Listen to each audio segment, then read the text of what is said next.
तर वळूया पुढील बातमीकडे। एक मोठी आणि महत्त्वाची बातमी, मनसेची मान्यता रद्द होण्याची शक्यता आहे। कायदेतज्ञ यांनी ही माहिती दिलेली आहे। मनसेचं पक्षचिन्ह रेल्वे इंजिन आता जाऊ शकतं असं कायदेतज्ञांनी म्हटलंय। 8% मतदान किंवा एक आमदार जिंकणं गरजेचं असतं। मनसेला मात्र या निवडणुकीत 1.55% एवढंच मतदान झालेलं आहे आणि त्यामुळे मनसेचं पक्षचिन्ह आता मात्र धोक्यात आहे।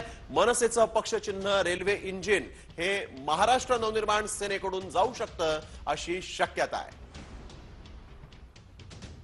Representation of people act, conduct of election rules अशा 2-3 कायदे आहेत इलेक्शन कमिशनचे, म्हणजे पार्लमेंटचे। त्याप्रमाणे एखाद्या पक्षाला मान्यता आणि चिन्ह मिळण्यासाठी काही निकष आहे।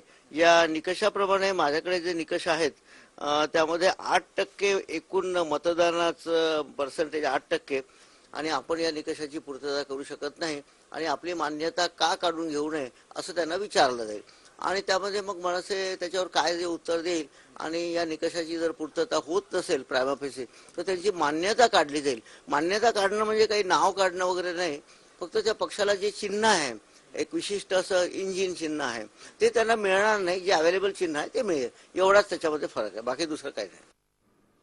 तर वळूया पुढील बातमीकडे। प्रफुल्ल पटेल यांनी एकनाथ